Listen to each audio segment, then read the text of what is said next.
다 같이 합독합니다. 시작. 사사들이 치리하던 때에 그 땅에 흉년이 드니라. 유다 베들레헴의 한 사람이 그의 아내와 두 아들을 데리고 모압 지방에 가서 거류하였는데 그 사람의 이름은 엘리멜렉이요 그의 아내의 이름은 나오미요 그의 두 아들의 이름은 말론과 기럐이니 유다 베들레헴 에브라 사람들이더라.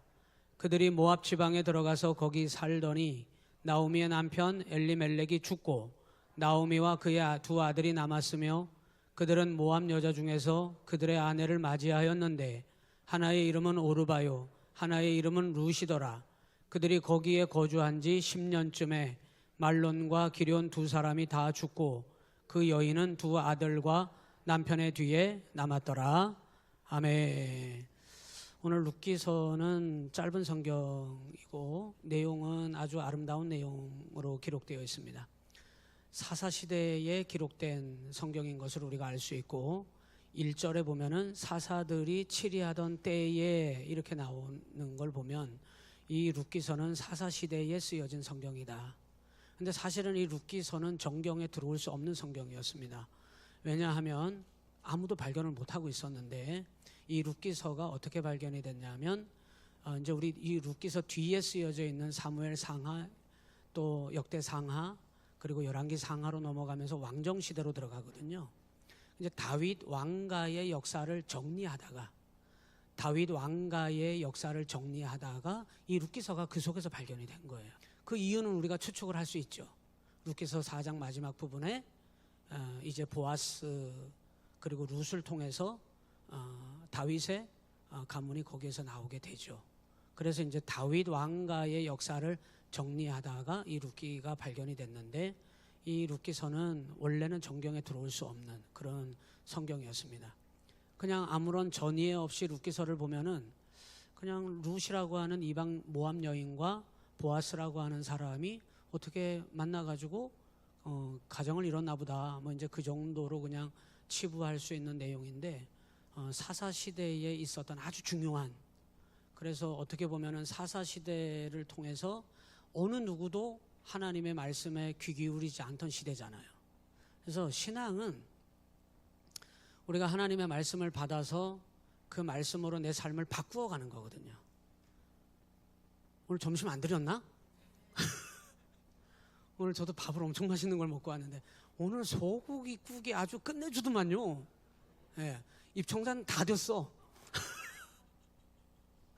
아주 뜨겁고 아주 시원하고 아주 그냥 맛있게 잘 끓이셨더라고요. 그래서 시간이 좀 없어서 한 그릇 다 후딱 다 먹지는 못했는데 좀 급하게 먹다 보니까 제가 늦게 좀 내려갔더니 급하게 먹다 보니까 입천장 다 됐어요. 얼마나 맛있었는지. 근데 여러분은 식사 못 하셨나 보죠? 다 드셨습니까? 그럼 밥값을 하셔야죠. 아멘도 하시고 뭐 이거 끝나고 밥 먹을 사람처럼 이렇게 쳐다만 보고 있으면 제가 당황스럽습니다. 이 사사시대에 어느 누구도 하나님 말씀에 신경을 안 쓰고 그래서 자기 소견대로 행하다가 여호와의 목전에서 악을 행하고 또 악을 행하고 또 악을 행하여 하나님께서 그때마다 진노하셨거든요. 사사들을 보냈다는 얘기는 하나님의 진노가 한 번 끝났다는 뜻이거든요. 사사를 보낸 것이 희망이기도 했겠지만은 사사를 보내게 됐다는 말은 그 전에 엄청나게 두드러 맞았다는 얘기거든요. 그 왜 그렇게 두드러 맞을 짓을 했나? 여호와의 목전에서 악을 행하고 또 행하고 또 행하였더니 뭐가 악인데 살인죄를 범하고 강도짓을 해서 꼭 범죄가 아니고 자기 생각대로 마음대로 하나님이 버젓이 살아계신데 말씀에 상관하지 않고 말씀에 근거하지 않고 살아갔을 때 하나님은 그걸 악하다 보신 거예요. 여러분, 사람만큼 악한 존재가 없어요. 하나님의 은혜로 새로워지지 않으면 사람만큼 악하고 무서운 존재가 없습니다. 돌변할 수 있습니다. 우리가 믿음 생활을 한다고 하는 것은 하나님 말씀으로 나를 세워간다는 뜻입니다. 말씀 먹어야죠. 말씀 알아야죠. 말씀 붙잡아야죠. 식사들 하셨구만. 그 여러분, 말씀이 근거예요. 근거. 우리의 믿음의 삶의 근거잖아요. 이 사사시대 때는 그걸 놓고 살았다는 거예요. 말씀 전혀 신경 안 썼다는 얘기예요. 그러다가 죽을 것 같으니까 하나님 살려달라고 그래서 사사 보낸 거거든요. 너희가 이렇게 해서 두드려 맞은 거야. 알겠지? 정신 차려. 그리고 이 보낸 사사를 통해서 너희를 구원해 줄게. 예. 그러다가 조금 평안 누리다가 또 자기 소견대로 옳은 대로 행하고, 이게 얼마나 큰 범죄인지를 사사기를 통해서 우리가 잘 보고 여기까지 온 거예요. 그 사사 시대가 그렇게 종교 암흑기라 그랬습니다. 암흑기, 아무것도 보이지 않는 시대. 오늘은 룻기, 개관과 읽기가 한꺼번에 이루어지기 때문에 여러분 오늘 희소식 알려드려요. 성경이 오늘 너무 짧기 때문에 시간이 너무 빨리 끝나. 할렐루야. 이런 날도 있어야죠. 그래서 원래는 개관 오늘 한 주 하고 다음 시간에 읽기로 들어가야 되는데, 오늘 개관하고 읽기가 제가 볼 때는 58분 59초에 끝날 것 같은데 그런 날도 있어야죠. 그런데 이 사사 시대의 종교 암흑기라고 하잖아요. 아무것도 보이지 않는 그 죄악이 가득한 시대, 그때 이 룻기서 1장은 쓰여진 배경을 이렇게 얘기했어요. 사사들이 치리하던 그때에. 여러분, 이때 이거 왜 정경에다가 집어넣느냐? 발견되지 못하고 지나쳐버릴 뻔했던 이 룻기를 다윗, 이스라엘 백성들에게 너무 중요한 다윗 왕가의 역사를 정리하다가 후대에 이 룻기서가 거기 같이 있는 거예요. 이게 왜 여기 같이 있지? 이제 그 이유를 우리가 여러분 추측도 하실 것이고 오늘 알게 될 것입니다. 이방 여인, 원래 하나님의 혈통이라고 선택된 선민들이 하지 못했던 그 역할, 모압 여인, 이방 여인, 아무도 주목하지 않는 룻이라고 하는 이 여인을 통해서 이 룻기서가 전개가 되고, 하나님이 사사시대 처음으로 아 좋다 하고 웃으셔요. 한 번도 하나님이 얼굴에 웃음기를 띈 적이 없습니다. 종교 암흑시대 350년 동안, 그 이전부터 물론 계속해서 범죄하고 범죄했지만은 하나님이 그래도 모세도 있었고 여호수아도 있었잖아요. 한 번도 그 사사시대를 접어들면서 하나님이 내 백성 때문에 아 좋다 하고 한 번도 못 웃으셨어요. 여러분, 여러분의 가정에서 웃음꽃이 피기를 바래요. 우리 시온교회가 웃음꽃이 피는 교회가 되기를 바래요. 여러분이 가는 곳마다 웃음꽃이 피게 하는 사람들이 되시기를 바래요. 그게 얼마나 복인지 몰라요, 여러분. 이 모압 여인, 이방 여인 룻을 통해서 전개되는 이 사건을 통하여, 물론 거기에는 보아스라고 하는 사람이 손뼉을 마주쳐 주는 거예요. 손뼉도 마주쳐야 소리가 납니다. 이 보아스와 룻이라고 하는 이 너무나 아름다운 여인, 복음은 유대인에게만 통하는 줄 알았거든요. 이 룻기는 엄청난 얘기가 이 속에 있습니다. 예수님이 이 땅에 오셔서 유대인들만을 위해서 구원의 역사를 펼쳐가셨다면 저와 여러분들은 절대 구원 못 받았겠죠. 이 룻기서에, 구약시대에 하나님은 장벽을 다 무너뜨리고 피부 색깔 다 무너뜨리고 가진 자 없는 자 다 상관하지 않고 누구든지 생명체라면 하나님은 구원하시겠다. 예수님을 통해서. 이게 룻기서에서부터 벌써 담겨져 있는 거예요.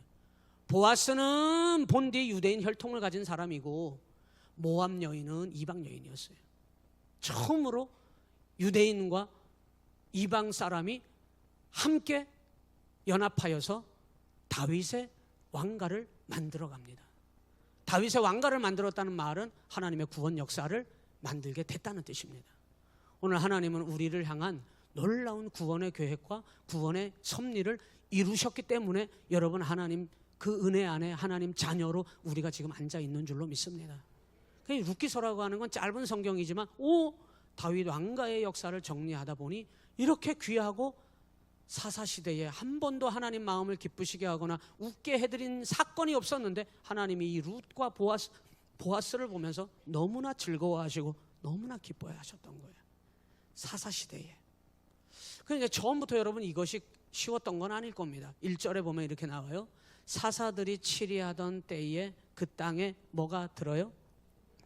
이 흉년은 그냥 어떻게 자연 환경에 따라서 흉년이 찾아온 게 아니고 하나님이 내리신 흉년이었어요. 이 사사시대에 너무나 악하고 악을 행하는 이 백성들을 하나님이 뭐 하시려고 하냐면 정신 차리라고, 사사들을 보내봐도 안 되고 사람을 계속 보내서 알아듣게 타일러도 안 되니까 하나님이 어떻게 하시냐면 흉년을 내려 때려가지고 이 백성들에게 징계를 내린 겁니다. 하나님 징계 받는 거 좋아요? 싫어요? 싫어요? 근데 징계는 달게 받으셔야 돼. 징계는 여러분 하나님이 우리에게 내리시는, 생각하셔야 됩니다, 가장 가벼운 거거든요. 흉년을 내렸다는 거는 그때 당시에 이 사람들에게는 어느 정도의 무게감인지 우리는 잘 짐작이 안 됩니다. 그런데 이 흉년은 모든 성경학자들과 저도 이 성경을 봤을 때 이 흉년은 우연히 발생한 게 아니라 하나님이 내리신 징계였습니다. 그런데 하나님이 우리에게도 오늘날도 하나님은 징계 내리시는 분이에요. 왜 이런 일이 생겼지? 가만히 생각해보고 가만히 기도하세요. 하나님이 여러분에게 혹 징계를 내리셨는지. 징계를 가장 가벼운 게 하나님의 징계거든요. 징계를 피하거나 징계를 싫어하게 되면 그 다음번 다가오는 게 뭐냐면 저주입니다. 저주. 이제 그 다음 단계로까지 가요. 사실은 이 나오미의 집안에 엘리멜렉의 집안이라고 하는 게 더 맞겠죠. 그 다음 단계로 갔는데 왜 갔느냐? 이렇게 하지 말아야 할 이 믿음의 가문이, 이 집안이 하나님의 징계를 피하여 흉년이 드니까 유다 베들레헴에서 그들이 거류하고 있었는데 모압으로 이주를 합니다. 모압으로 이주를 해요. 하나님의 징계를 받아들이겠다는 거예요? 피해보겠다는 거예요? 피해서 가는 겁니다. 여러분, 징계는 달게 받아야 되거든요. 징계는 하나님이 누구든지입니다. 허목사가 하나님 앞에 회초리를 맞아야 되겠어서 징계를 하나님이 내리실 때 그거는 저에게 있어서는, 저에게 내리는 징계는 감당할 수 있기 때문에 하나님이 주시는 거거든요. 그 회초리를 피해버리면 안 됩니다, 여러분. 여러분, 이들이 왜 하나님의 징계를 받게 됐느냐 그러면 그 뒤에 보면 1절에 한번 보세요. 흉년이 드니라 유다 베들레헴의 한 사람이 그의 아내와 두 아들을 데리고 엘리멜렉입니다. 모압 지방에 가서 거류했습니다. 2주 갔다는 거예요. 흉년이 들어와가지고. 그랬는데 2절에 그 사람의 이름은 엘리멜렉이요 그의 아내의 이름은 나오미고 그에게는 두 아들이 있는데 하나는 말론이고 기련이니 유다 베들레헴 에브랏 사람들이더라.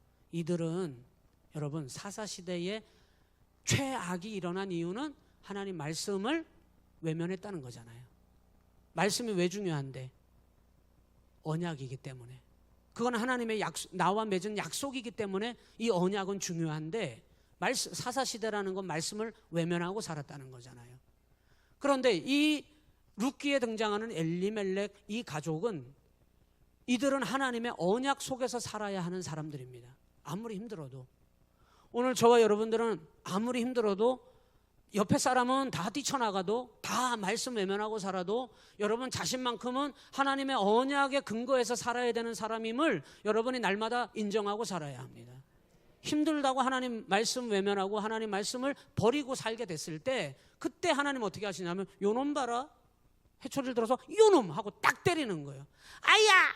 그리고 정신 차려야지. 그러면 아이고 하나님 잘못했어요 이러면 끝날 일인데 이들이 어떻게 됐냐면 모압 지방에 들어가서 거기 살더니 이렇게 나와요. 징계를 안 받겠다는 거거든요. 그 가벼운 징계를 안 받겠다는 거예요. 그런데 여러분 왜 하나님이 화가 나셨나 그러면 그 뒤에 보면 그거까지 보고 다음 얘기를 해요. 3절에 시작. 나오미의 남편 엘리멜렉이 죽고. 자, 엘리멜렉은 이때 당시에 대단히 건장하고 건강합니다. 그런데 모압에 가서 거기에서 죽어요. 이건 하나님의 징계를 피한 엘리멜렉에게 내린 하나님의 가혹한 저주였습니다. 저주. 그리고 나오미와 그 두 아들만 남았으며 이렇게 기록해요.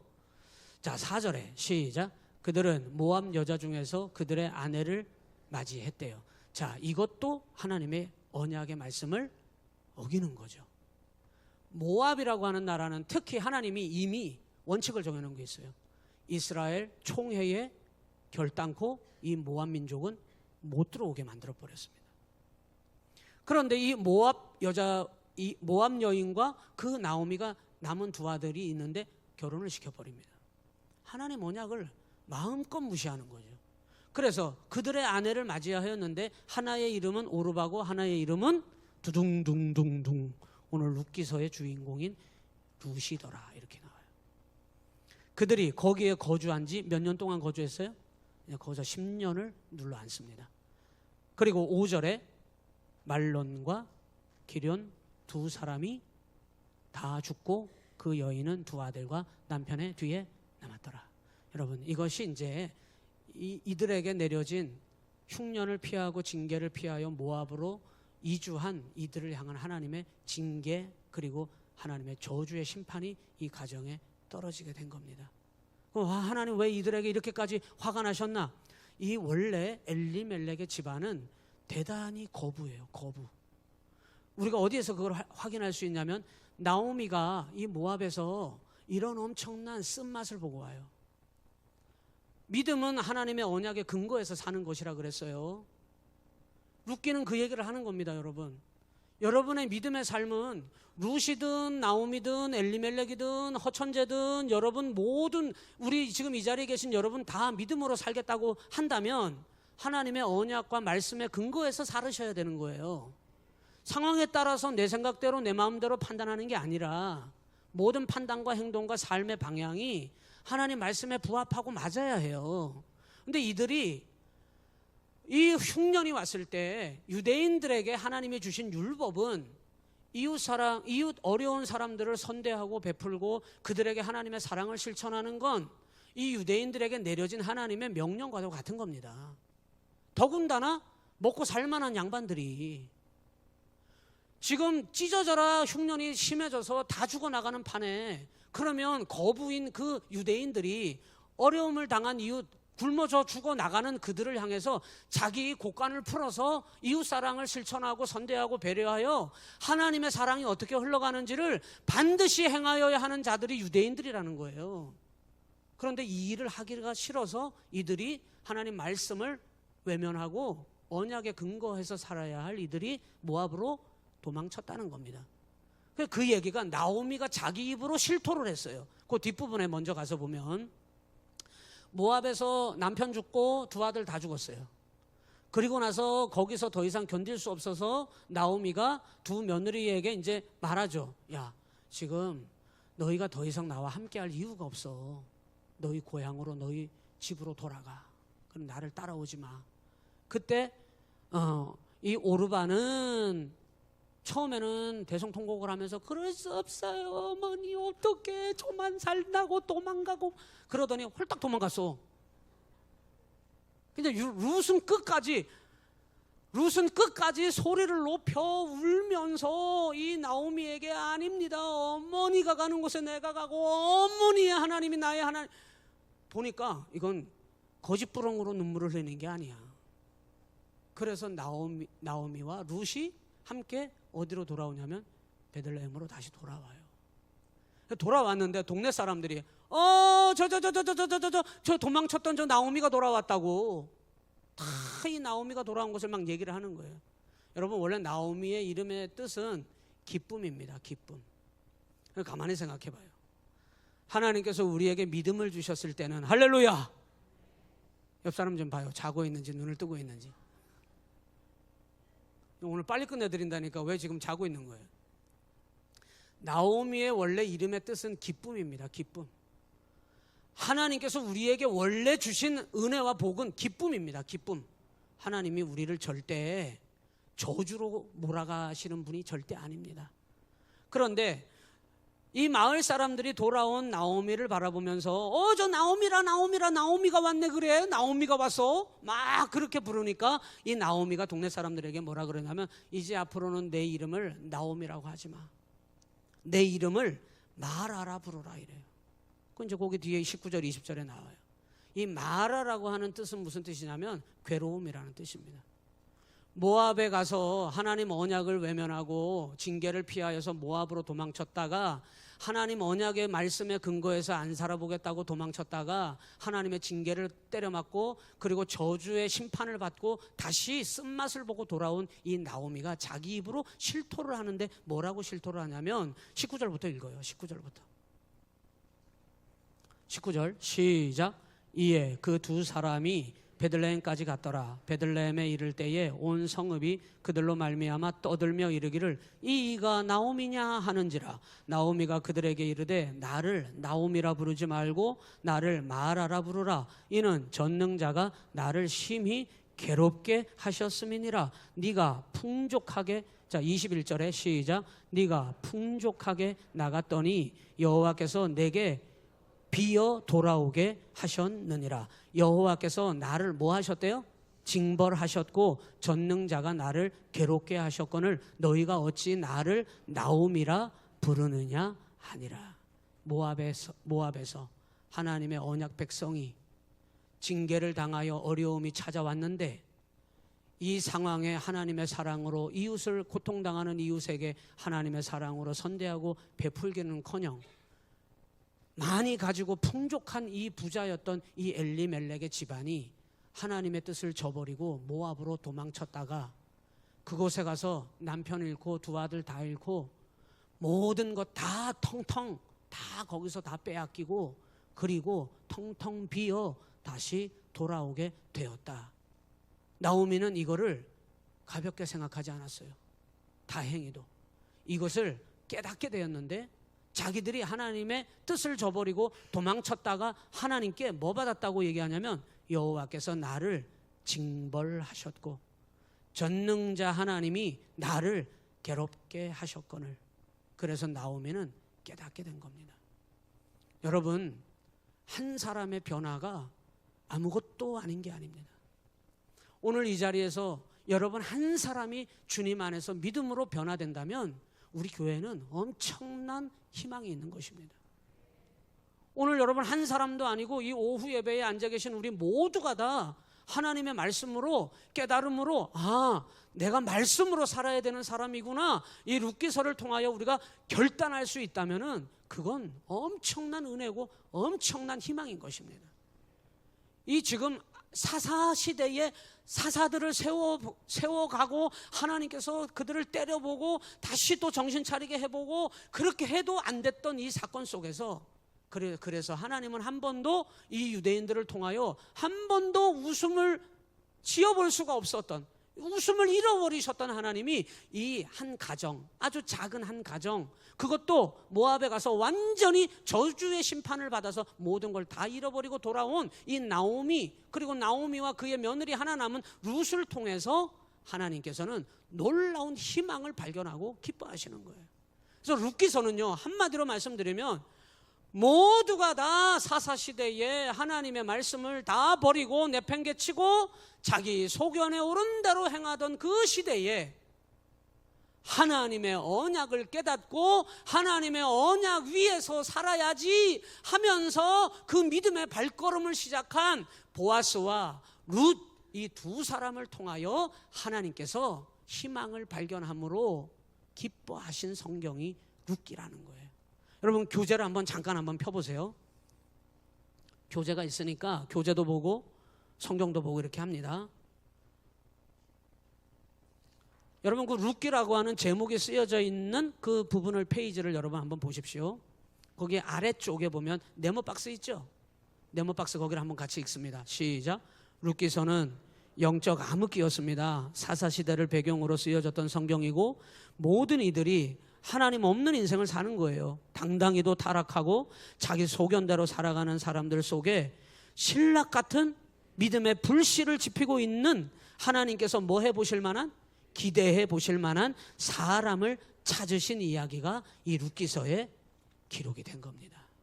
그래서 잃어버릴 뻔했던 성경, 정경에 들어올 가치가 없다고 판단되어서 지나쳐버릴 뻔했던 이 성경 룻기가 정경 안에 고스란히 들어와 있는 것입니다. 이 하나님이 기대해 볼 만한, 모든 사람이 다 타락했기 때문에 하나님이 누구를 봐도 속상해, 누구를 봐도 가슴이 아파, 누구를 봐도 도무지 힘쓰질 않아. 하나님의 말씀으로 말씀 위에 서려고 하는 사람이 도무지 보이질 않아.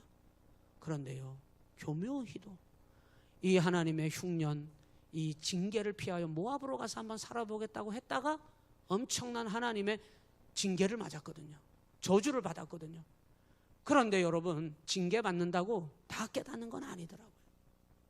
해초리 두드려 맞아도 못 깨닫는 사람이 있어요. 정말 안타까운 목회를 하다 보면 정말 안타까운 가정들이나 믿음의 삶을 보게 됩니다. 하나님이 분명 신호를 주시고 계신데 그걸 못 깨닫고 못 보는 안타까운 일들이 있어요. 그리고는 그냥 단순히 어려움이 왔네, 안 좋은 일이 생겼네, 그냥 그 정도로 생각하고 그냥 대부분 지나치려고 합니다. 다행인 것은 이 룻기서가 참 희망적이고 하나님의 말씀을 기쁘게 할 수 있었던 것은 나오미가 깨닫게 됐다는 겁니다. 룻기가 자기 시어머니 나오미를 통해서 여호와 신앙을 갖게 됐다는 겁니다. 그리고 그들에게 하나님께서는 베들레헴으로 돌아오게 하시고 누구를 준비시키셨냐면, 야, 난 이런 남자, 이런 사람, 내가 여자라면 이 보아스와 같은 사람을 만나고 싶어요. 여러분의 따님이 아직 결혼을 안 하셨다면 저 같은 사람한테 보내면 고생시킵니다. 보아스와 같은 남자에게 시집 보내소. 반드시 기억하소. 보씨를 찾으소. 여러분, 그게 룻기서인데요. 이 보아스가 이 고생하고 쓴맛을 보는 나오미 뭐가 이뻐요. 자기들이 풍족하고 다른 어려운 이웃에게 나눠주기에 풍족한 사람들이 그거 하기 싫다고, 자기 재산 흘려보내기 싫다고 모압으로 도망친 그 인간들이 뭐가 이뻐. 그래서 베들레헴으로 돌아왔을 때 많은 사람들이 흉본 거예요. 남편 죽은 거 다 소문났습니다. 두 아들마저 다 죽은 거 다 소문났습니다. 아이고, 그럴 줄 알았지. 그렇게 살아가지고 하나님이 복 주실 줄 알았간 하면서 나오미가 왔느냐, 나오미가 왔느냐 조롱하고. 그런데 여러분, 얼마나 마음 상하겠어요. 그런데 나오미가 거기서 깨달았다는 거예요. 뭘 깨달았다는 거예요? 아, 내 맘대로 살으면 끝장나는구나. 자기 남편 죽고 나머지 두 아들 다 죽고 끝장나는구나. 하나님 언약 무시하니까 끝장나는구나. 이걸 깨달았다는 거예요. 전능자가 나를 괴롭게 하신 일이구나. 하나님이 나를 징벌하신 일이구나. 이걸 깨달았다는 거예요. 나오미가 믿음만 바로잡잖아요. 룻은 알아서 따라갑니다. 보아스에게 이 나오미가 큰 그림을 그리잖아요. 이 보아스가 기업물을 짜, 고엘 제도를, 이건 하나님의 언약이거든요. 유대인들에게 참 이건 좋은 언약인 것 같아요. 고엘 제도라는 거. 그 뒤에 이제 교재다 제가 써놨습니다만은 이 고엘 제도를 이룰 만한 하나님의 언약이거든요. 기업을 물을 자를 찾는 거는. 거기에 해당되는 사람이 딱 나타났으니 그 사람이 보시성을 가진 자요 보아스라. 이 보아스와 룻을 연결시켜주는데 이 나오미가, 여러분 생각해봐요. 룻은 한번 갔다 온 여자예요.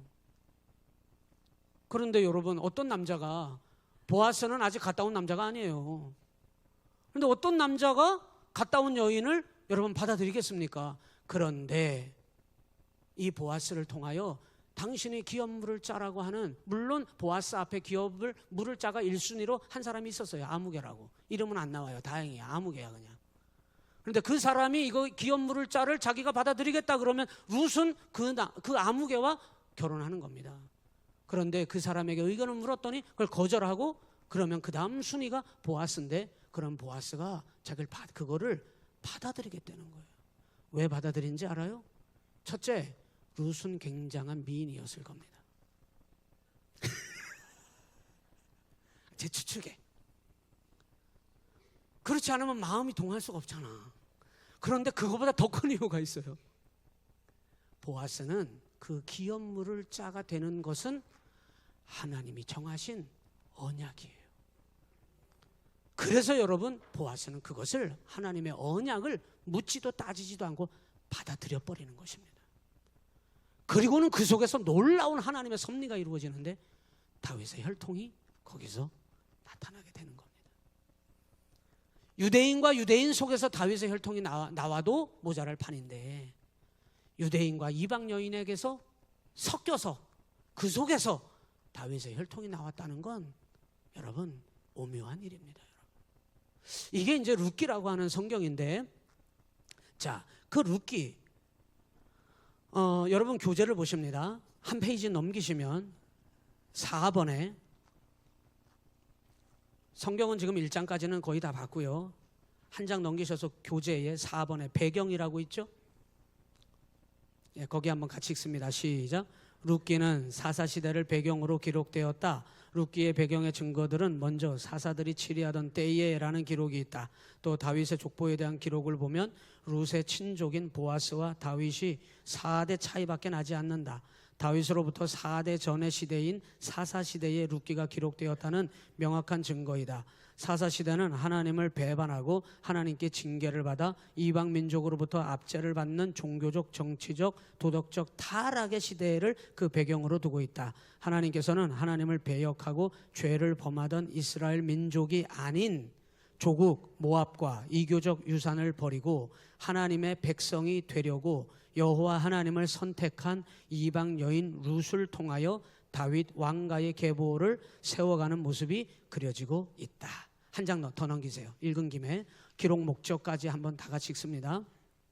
시작. 본서의 기록 목적은 첫째, 정치적, 종교적, 도덕적으로 타락한 사사시대에 천대받는 이방 여인 룻의 믿음과 순종을 통해서 하나님의 언약 백성이 되게 하는 것, 다윗 왕과 메시아의 조상이 됨을 보여주기 위해서 기록됐고요. 두 번째, 다윗 왕의 계보를 통해서 다윗의 조상 중에 유대인과 이방인이 연합되게 하시는 하나님의 구원 사역을 보여주기 위해서. 세 번째, 이스라엘의 고엘 제도, 기업물을 자에 대한 개념 등을 통해서 온 인류의 구속자 되신 예수 그리스도를 예표하기 위해서. 자, 그래서 이 성경이 기록됐는데 여기 몇 가지, 4가지를 기록을 해놨는데요. 하나님의 언약 백성이 되는 거에 여러분의 삶의 조건은 아무런 영향이 없습니다.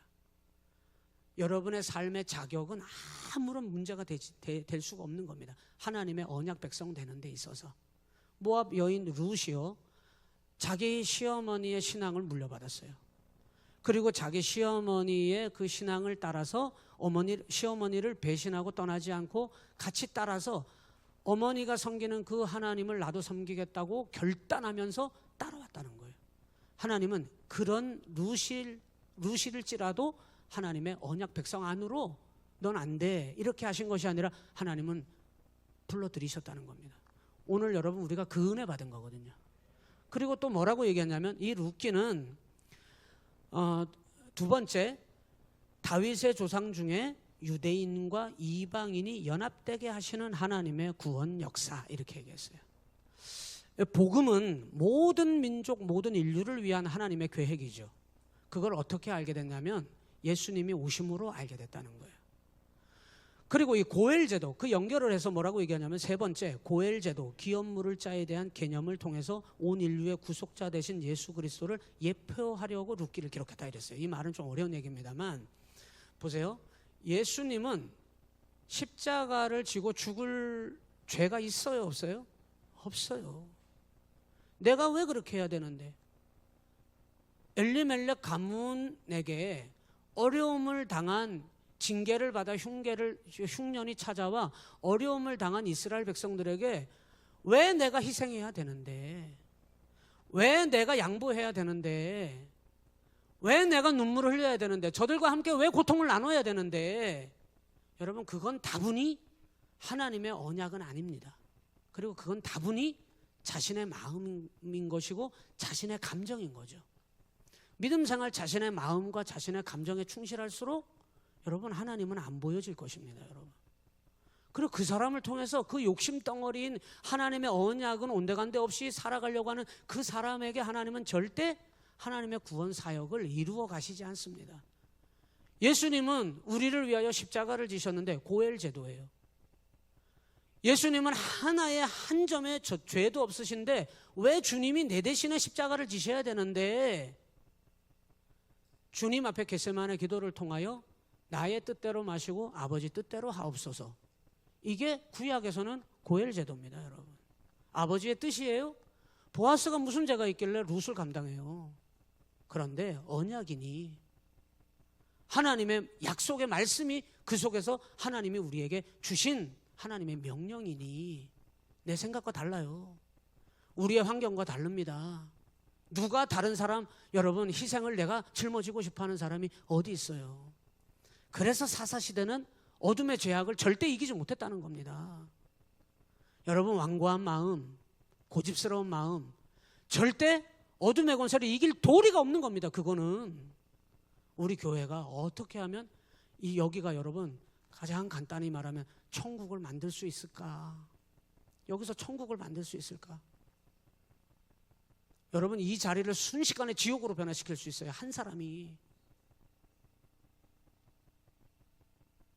어떻게 하면 나를 통하여 하나님의 언약을 이루어갈 수 있을까? 이게 고엘제도고 이게 기업 물을 자의 의무라고 하는 이때 당시에 유대인에게 주신 하나님의 언약이었습니다. 그 이제 이 룻기서를 통해서 이것을 기록한 이유는 예수 그리스도를 예표한다는 거예요.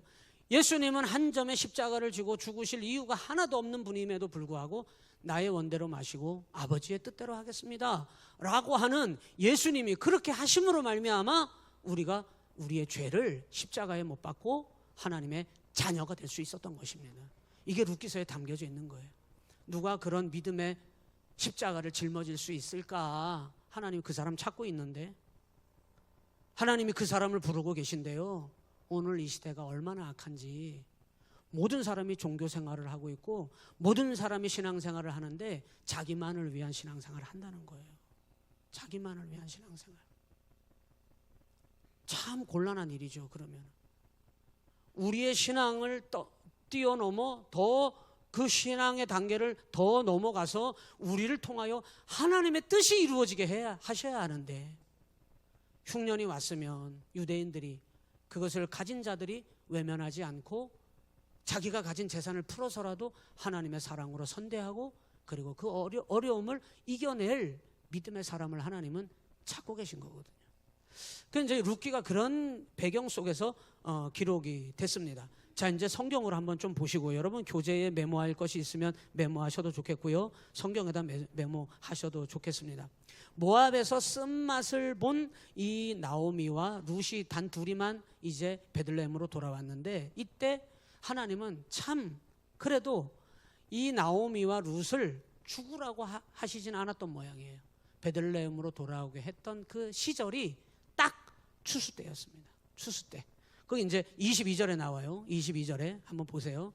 시작. 나오미가 모압 지방에서 그의 며느리 모압 여인 룻과 함께 돌아왔는데 그들이 보리 추수 시작할 때 베들레헴에 이르렀더라. 추수 때에 돌아왔어요. 모압에서 쓴맛을 당한 나오미가 이 베들레헴으로 다시 돌아올 때에는 추수 때였더라. 그리고 이제 2장으로 넘어가는데 2장에서 보아스가 등장합니다. 룻과 보아스가 이제 만나게 돼요. 자, 2장으로 한번 들어가 보세요. 보아스라고 하는 사람에 대해서 여러분 메모를 조금 해놓으세요. 제가 지금 말씀드리는 부분을. 보아스는 여리고를 정탐할 때에 살몬이라고 하는 정탐꾼이 있습니다. 이 살몬이라고 하는 사람은 정탐꾼이었는데 그 성에 들어갔다가 라합이라고 하는 이방 여인을 만나요. 기억나십니까? 그 살몬과 라합 이 여인이 둘이 결혼해서 낳은 사람이 보아스입니다, 여러분. 그 이제 보아스에 대해서 여러분 그렇게 메모를 좀 해놓으시고요.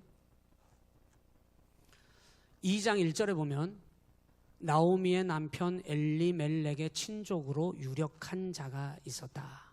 그의 이름은 보아스더라. 2절에 모압 여인 룻이 나오미에게 이르되 원하건대 내가 밭으로 가서 내가 누구에게 은혜를 입으면 그를 따라서 이삭을 주겠나이다. 이 룻이 먼저 청합니다. 나오미가 그에게 이르되 내 따라 갈지어다 하며 3절에 룻이 가서, 같이 읽습니다. 시작. 룻이 가서 베는 자를 따라 밭에서 이삭을 줍는데 우연히 엘리멜렉의 친족 보아스에게 속한 밭에 이르렀더라. 자, 여기 성경 구절이 번역을 이렇게 해놨어요. 우연이라고 해놨습니다. 믿음은 원래 우연은 없는 거예요. 그런데 이제 번역상에 조금 오류라고 생각을 하는데요. 우연히 여기 들어간 게 아닙니다, 여러분. 보아스의 밭에 하나님의 섭리로 이 밭으로 가게 된 거죠. 그래서 여러분 우리가 믿음 속에 우연히 됐네? 하나님이 역사하신 거죠. 그럼 불신앙적인 생각은 버리시고요. 언제나 여러분의 삶에 하나님이 간섭하신다. 이 룻에게 하나님이 간섭하셔요. 그 뒤에 이제 우리가 쭉 읽어 내려가면서 아, 그러네, 바로 알 수 있습니다. 보아스를 하나님이 이 룻에게 붙여주셨는데요, 보아스에게 속한 밭에 이르렀더라. 4절에 뭐라고 부사가 나오냐면 마침 이렇게 나와요. 마침. 아니 어쩌면 또 거기 마침 보아스가 이렇게 또 딱 떨어져? 하나님이 이끌어 가시는 거죠. 4절에 시작. 마침 보아스가 베들레헴에서부터 와서 베는 자들에게 이르되 여호와께서 너희와 함께 하시기를 원하노라 하니 그들이 대답하되 여호와께서 당신에게 복 주시기를 원하나이다 하니라. 자, 이 지금 주고받는 말이 따뜻해요, 냉랭해요? 상당히 따뜻해요. 누구에게서부터 따뜻한 말이 나간 것 같아요? 보아스의 입에서부터 따뜻한 말이 나간 거예요. 보아스의 인품을 우리가 추측해 볼 수가 있는 겁니다. 이 사람이 어떤 삶을 사는 사람인지를 우리가 알 수가 있는 거예요. 이 보아스는 이 룻기서를 지금 이제 계속 같이 읽어 나갈 텐데요, 쭉 읽어 보니까요, 하나님의 말씀의 법으로 그의 마음속에 가득 찬 사람이 보아스야. 어쩌다가 한번 하나님의 뜻을 이뤄본 사람이 아니고, 보아스는 흉년이 들어 엘리멜렉 집안이 모압으로 도망쳤을 그때부터 이 보아스는 이곳을 지키며 많은 사람들에게 하나님의 사랑으로 선대하고 사랑을 베풀었던 그의 마음속에 삶 속에 녹아내려져 있는 하나님의 율법으로 가득 찬 사람이 보아스였다는 걸 알 수가 있습니다. 그 입에서 따뜻한 말이 흘러나가니 그 밭에서 이삭을 줍는 종들이 따뜻한 입으로 보아스를 축복합니다. 보아스는 그런 사람이었던 것 같아요. 세상, 저 좀 봐주실래요? 세상이 팍팍하니까 여러분도 다 팍팍해야 되죠? 옆 사람의 눈 찢어서 보니까 나도 더 찢어봐야 되지. 성형외과 가서 학고매요. 보아스는 다 모든 사람이 악을 행하는 이 팍팍한 세상 속에서 하나님의 사랑의 말씀으로 이미 이 속에 가득 찬 사람이었다는 걸 알 수 있어요. 예비된 거죠. 그 5절에 8절을 봐요. 8절 읽지 않은 건 여러분이 좀 읽어봤으면 좋겠어요. 짧은 성경이니까. 8절에 시작.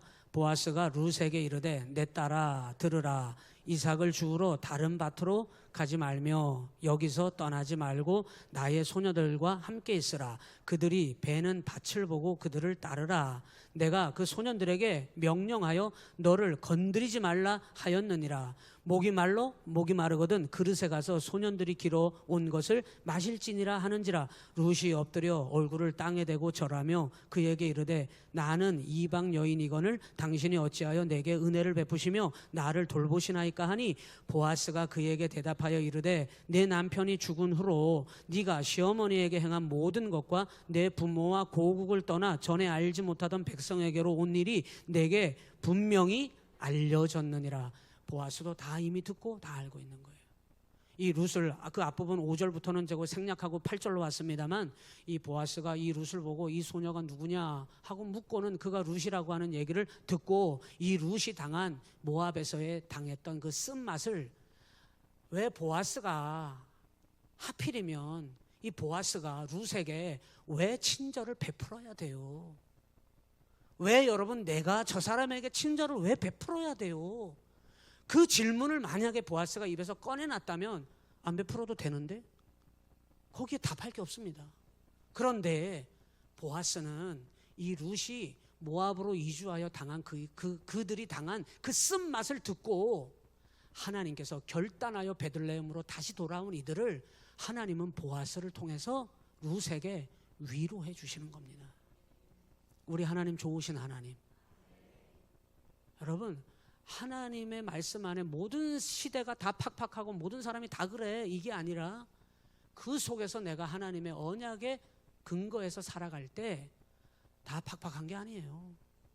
하나님께서 이끌어 가시는 삶은 하나님께서 독특하고 특별한 은혜와 복을 주시고 싶은데 그 사람에게 갖다 주지 누구에게 주겠어요?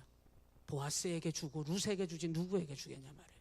오늘 여러분에게 하나님이 복을 주셔야 된다면 여러분에게 드려야지 여러분 누구에게 주시겠냐 말이에요. 그래서 이제 이 보아스가 이 룻에게 한량없는 배려를 합니다. 하나님의 위로예요. 하나님의 위로. 이 보아스와 룻의 얘기를 여러분 읽다가 보면 마음까지도 훈훈해지지 않아요? 하나님 마음이 얼마나 훈훈해 하셨을까. 그래서 이 룻기서를 보면서 하나님이 웃으셨다는 거 아니에요. 자, 그 소년들에게 너를 건드리지도 못하게 하고 너를 배려하여서 목이 마르거든 가서 물 달라 그래서 물 먹어. 이 모든 것들을 이 룻을 향하여 보아스가 선대하게 되는데, 보아스는 모압에 가서 당했던, 그래서 거기서 돌아오지 않을 수도 있었는데 결단하여 돌아온 이 나오미와 룻을 향하여 하나님이 예비하신 뜻을 따라 보아스는 또 그들에게도 하나님의 사랑을 흘려보내는 것입니다. 이게 언약을 따라 사는 사람이에요. 자, 12절에 보세요. 12절에 이 보아스가 이렇게 얘기해요. 12절에 다 같이 읽어요. 시작. 여호와께서 네가 행한 일에 뭐 하시기를 원하며? 보답하기를 원하며. 여러분, 이게 언약 가운데 서 있는 여유 있는 사람 아니에요? 오늘 우리 이 자리에 계신 여러분 한 분 한 분이 이와 같은 은혜가 임하셨으면 좋겠어요. 이 고생하고 쓴맛을 본 돌아온 룻에게 이렇게 말하는 거예요. 야, 내가 왜 너에게 이렇게 해주는지 알아?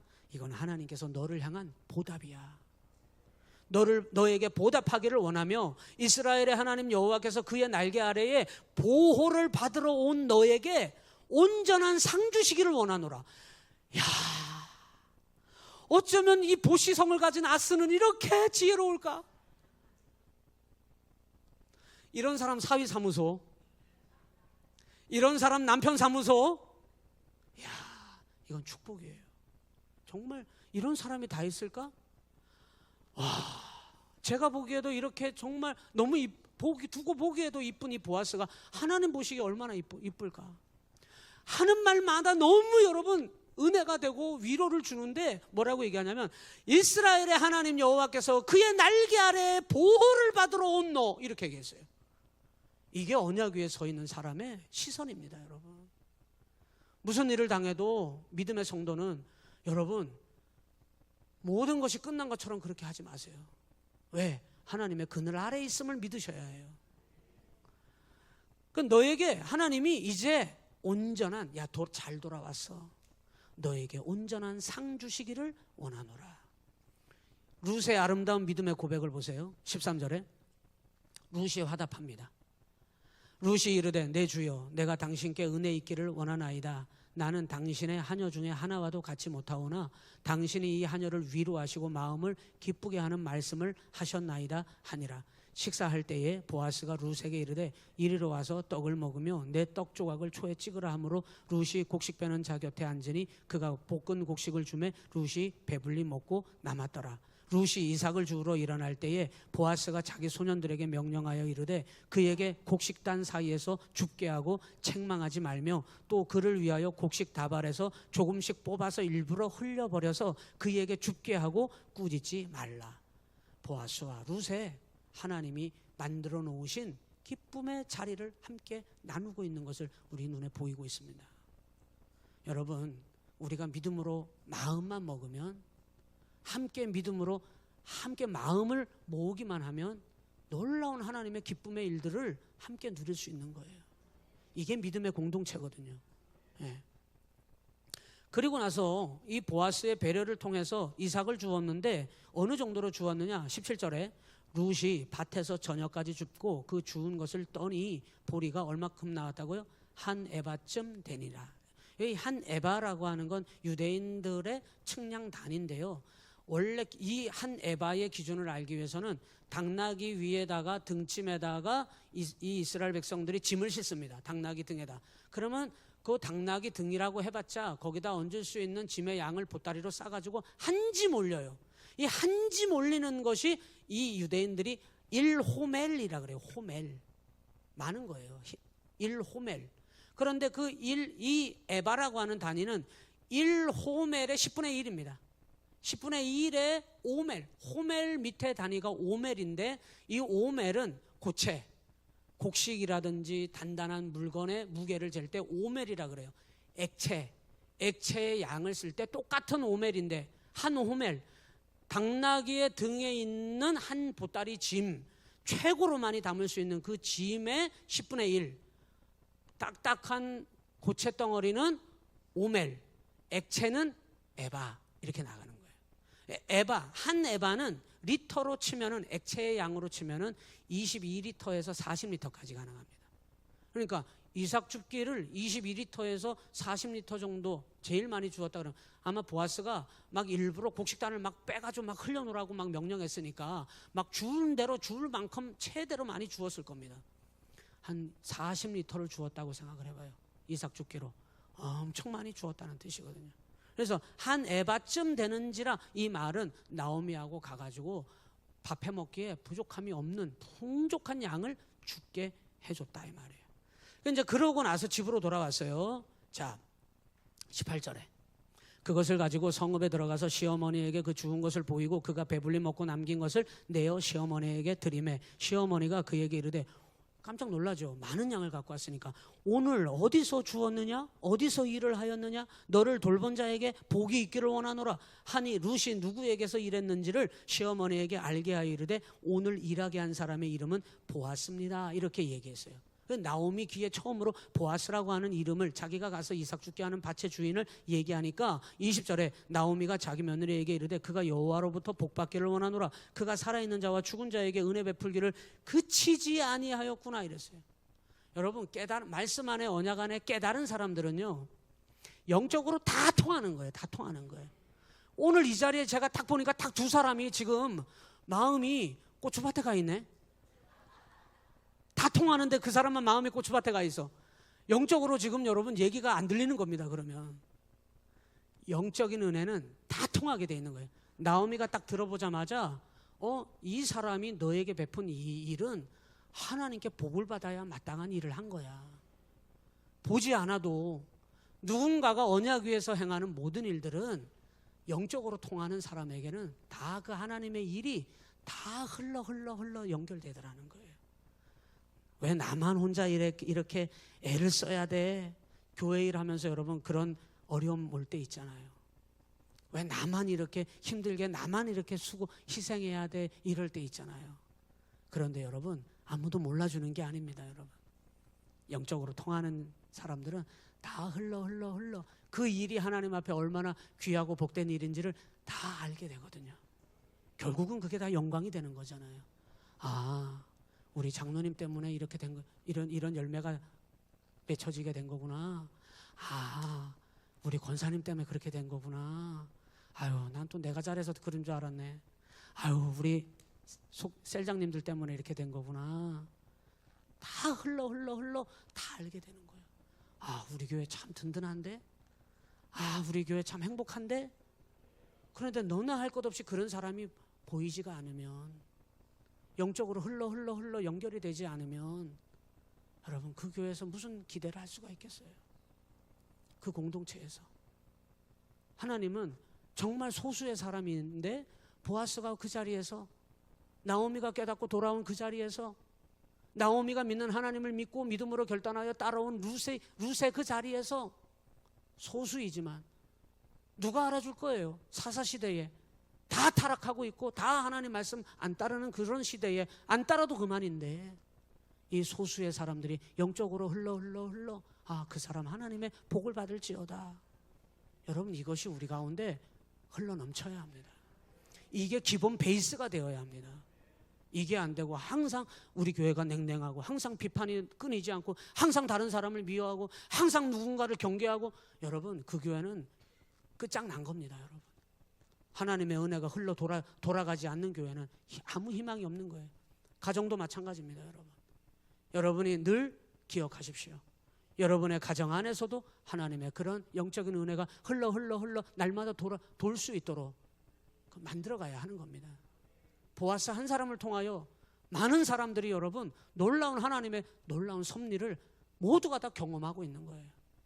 이 보시성을 가진 아스 이 사람 너무 참 대단하지 않아요? 너무 부럽지 않습니까? 자, 그리고 이 나오미가 이 보아스를 듣고 큰 그림을 그립니다. 22절에 시작. 나오미가 며느리 룻에게 이르되 내 딸아 너는 그의 소녀들과 함께 나가고 다른 밭에서 사람을 만나지 아니하는 것이 좋으니라 하는지라. 이에 룻이 보아스의 소녀들에게 가까이 있어서 보리 추수와 밀 추수를 마치기까지 이삭을 주우며 그의 시어머니와 함께 거주하니라. 이 3장으로 넘어왔는데 3장은 나오미의 큰 그림이 여기에 그려져 있어요. 보아스와 룻의 연결고리를 만듭니다. 3장 1절에 룻의 시어머니 나오미가 그에게 이르되 내 딸아 내가 너를 위하여 안식할 곳을 구하여 너를 복되게 하여야 하지 아니하겠느냐. 내가 함께하던 하녀들을 둔 보아스는 우리의 친족이 아니냐. 보라 그가 오늘 밤에 타작마당에서 보리를 까불리라. 그런즉 너는 목욕하고 기름을 바르고 의복을 입고 타작마당에 내려가서 그 사람이 먹고 마시기를 다하기까지는 그에게 보이지 말다가 그가 누울 때 너는 그가 눕는 곳을 알았다가 얼른 홀딱 들어가가지고 그의 발치 이불을 들고 거기 누워라. 그가 내 할 일을 내게 알게 하리라. 여러분, 아이고 말이나 시어머니, 아이고 할 말이 있고 안 할 말이 있지. 아이고 진짜, 아이고 내가 아이고 못 보겠어. 우리는 당장 그럴 겁니다. 우리는 당장 그런다니까. 우리는 그게 하나님 일이고 뭐고 상관없이 우리는 당장 그렇게 반응할 겁니다.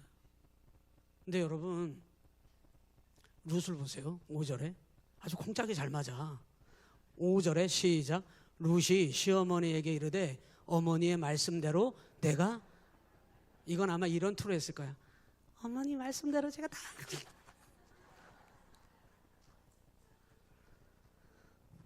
뭐가 손발이 맞아야 일이 나타나지. 그러니까 여러분 이제 나오미는 보아스를 사람 면면을 보고 이거를 계획하는 게 아니고 여기에 기업물을 방도 고엘 제도에 이게 하나님의 언약이기 때문에 이 말을 하기 전에 그 보아스는 뭐라고 이야기하냐면 친족이라고 하는 말을 먼저 해요. 우리의 친족이 아니냐 이걸 다 알아볼 만큼 그 표현은 좀 그러네. 이 아주 경험 많은 노련하신 나오미가 이미 다 알아본 거예요. 그리고 하나님의 언약대로 이 보아스가 기업물을 자가 될 수 있음을 알고 있는 겁니다. 보아스 이 사람의 면면보다는 하나님의 언약대로라면 하나님이 역사하실 것을 나오미는 기대하는 거죠. 언제나 여러분 교회와 성도는 하나님의 말씀 안에서 그 길을 찾을 수 있습니다. 언제나. 나오미가 그걸 본 것 같아요. 그래서 네가 정말 이거는 여러분 이렇게 해도 될까? 그런데 얼른 네가 눕는 곳을 알았다가 그 발치 아래 이불을 두고 거기 누워라. 야, 이게 쉬운 일입니까? 그런데 룻이 내가 다 행하리이다. 그리고는 6절에 그가 타작마당으로 내려가서 시어머니의 명령대로 다 하니라. 보아스가 먹고 마시고 마음이 즐거워가서 곡식단 더미의 끝에 눕는지라. 룻이 가만히 가서 그의 발치 이불을 들고 거기 누웠더라. 밤중에 그가 놀라 몸을 돌이켜 본즉 한 여인이 자기 발치에 누워 있는지라. 이르되 네가 누구냐 하니 대답하되 나는 당신의 여종 룻이오니 당신의 옷자락을 펴 당신의 여종을 덮으소서. 이는 당신이 기업물을 짜가 됨이니이다. 그가 이르되 내 딸아 여호와께서 내게 복을 주시기를 원하노라. 네가 가난하건 부하건 젊은 자를 따르지 아니하였으니 네가 베푼 인애가 처음보다 나중이 더하도다. 그리고 이제 내 딸아 두려워하지 말라. 내가 내 말대로 내게 다 행하리라. 네가 현숙한 여자인 줄을 나의 성읍 백성이 다 아느니라. 12절에 참으로 나는 기업을 물을 짜이나 기업물을 짜로서 나보다 더 가까운 사람이 있다. 제가 아까 아무개 이 보아스보다 먼저 이 룻의 가정에 기업물을 1순위가 있는데 아무개가 있는데 그 사람이 이거를 받아들이겠다고 하면 보아스가 그걸 받고 싶어도 못 받습니다. 그래서 먼저 가서 그에게 의사를 물어봐야 해요. 의사를 물어봤더니 그 사람이 나는 안 받습니다. 정상적인 사람이에요. 나는 안 받습니다 하는 이 사람의 대답이 사실은 상식적인 사람이에요. 내가 왜 그 사람을 위해서 희생을 해요? 이 고엘 제도가 뭐였냐면 여러분 교재의 그 고엘 제도에 대해서 제가 기록을 해놓은 게 있는데요. 한번 교재를 넘겨보시면 40페이지 가운데 부분에 별표 3개 땡땡땡 해서 기업물을 짜 고엘 제도 찾으셨습니까? 이 고엘 제도라고 하는 거는 그 기업물을 짜에 해당되는 사람이 되면은 첫째 친족에 찾으셨습니까? 친족의 판 땅을 도로 찾아줘야 돼요. 종으로 팔렸을 경우에는 해방시켜줘야 합니다. 후사 없이 죽은 경우에는 그 친족의 미망인과 결혼을 해가지고 대를 이어줘야 합니다.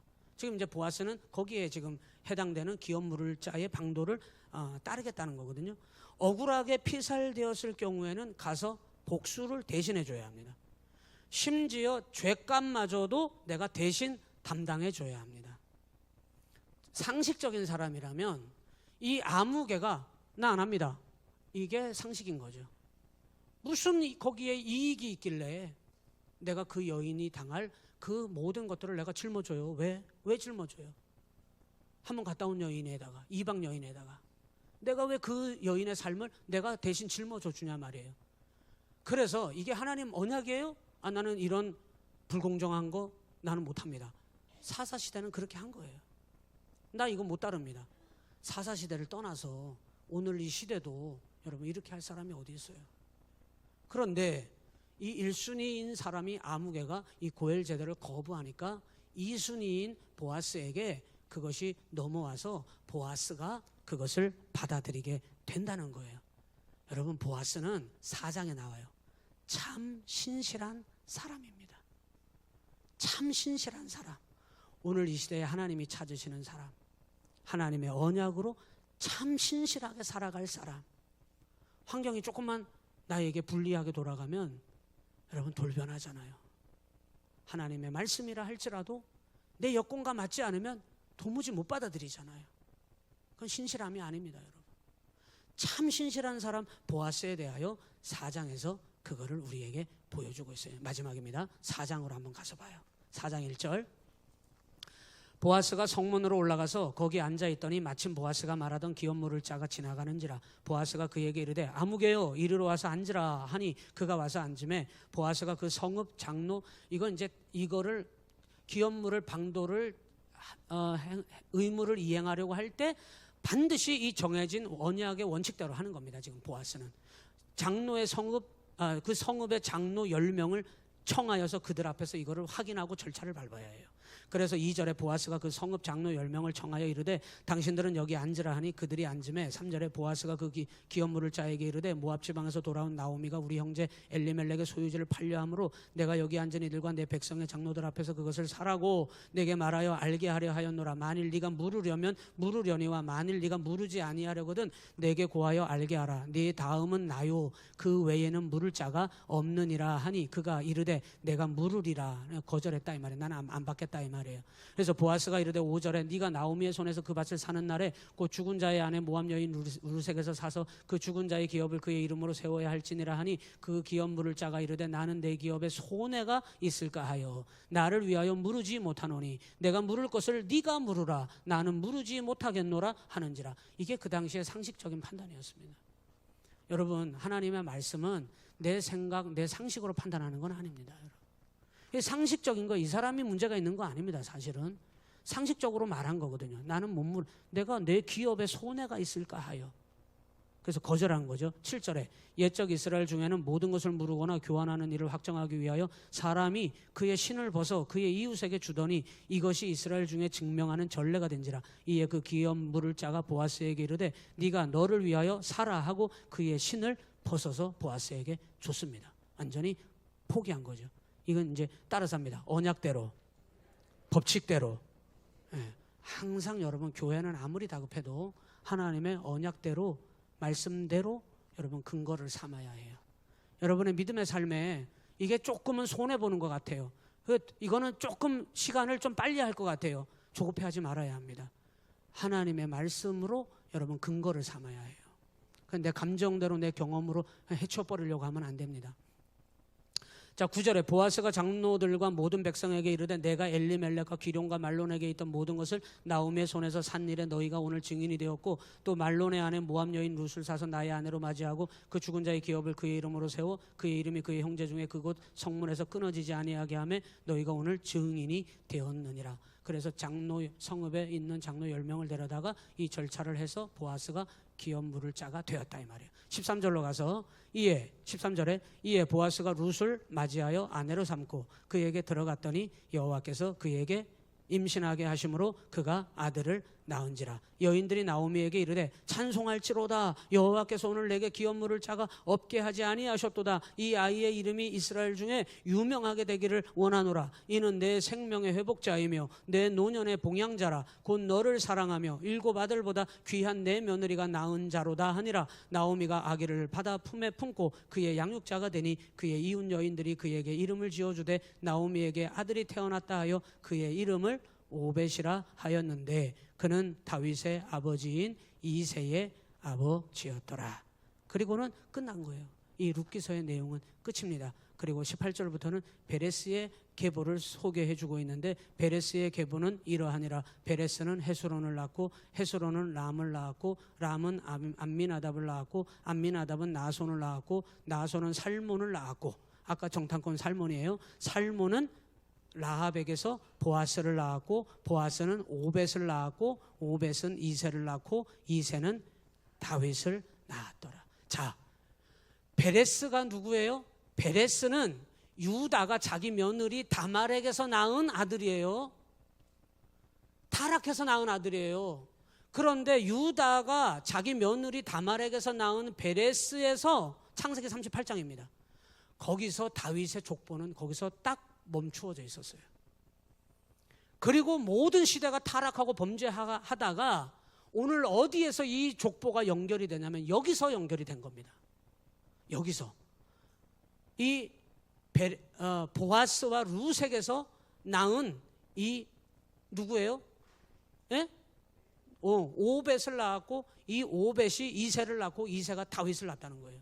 여기에서 끊어졌던 다윗의 왕가의 명맥이 지금까지 끊어졌던 그것이 어디에서? 사사시대의 아름다운 언약을 근거해서 처음에 징계를 피하여 도망쳤다 했지만 이들이 다시 돌아와 깨달음으로 하나님께서 언약 위에 살았던 보아스를 만나게 하고 그를 통하여 만나게 함으로 아이를 낳게 하고, 그리고 하나님께 한 번도 웃음 지어주지 못했던 이스라엘이 이들을 통하여 하나님을 웃음 짓게 하더니 신락 같은 믿음으로 사는 언약 위에 사는 사람들을 통하여 다윗의 왕가를 여기에서 다시 이어가게 하시더라는 거예요. 저는 우리 교회는 옛날에 이랬던 교회야, 이거는 크게 중요하지 않아요. 앞으로도, 지금도 앞으로도 계속해서 하나님의 믿음의 역사를 이루어가는 교회가 됐으면 좋겠습니다. 그러려면 언약 위에 이런 이런 보아스와 같은 여러분의 사위가 필요하고 여러분의 아들이 필요하고 여러분이 필요한 거예요. 정말 누가 봐도 야, 이렇게 따뜻한 사람이 있을까? 정말 이렇게 하나님 말씀으로 이렇게 살아가는 사람이 있을까? 여러분, 어려운 거 말고요. 어려운 거 말고 정말 여러분의 삶을 통해서 야, 저 장로님이, 저 권사님이, 저 집사님이, 저 성도가 정말 저렇게 하나님의 말씀으로 저렇게 살아가네? 여러분, 그런 은혜가 우리 가운데 날마다 끊어지지 않고 이어질 수 있기를 바랍니다. 하나님은 이 세상이 다 타락해도 그렇다면 우리 교회를 통하여 희망을 갖게 되실 것입니다. 우리를 기대하실 것입니다. 그리고 우리 교회를 통하여 사용하실 것입니다.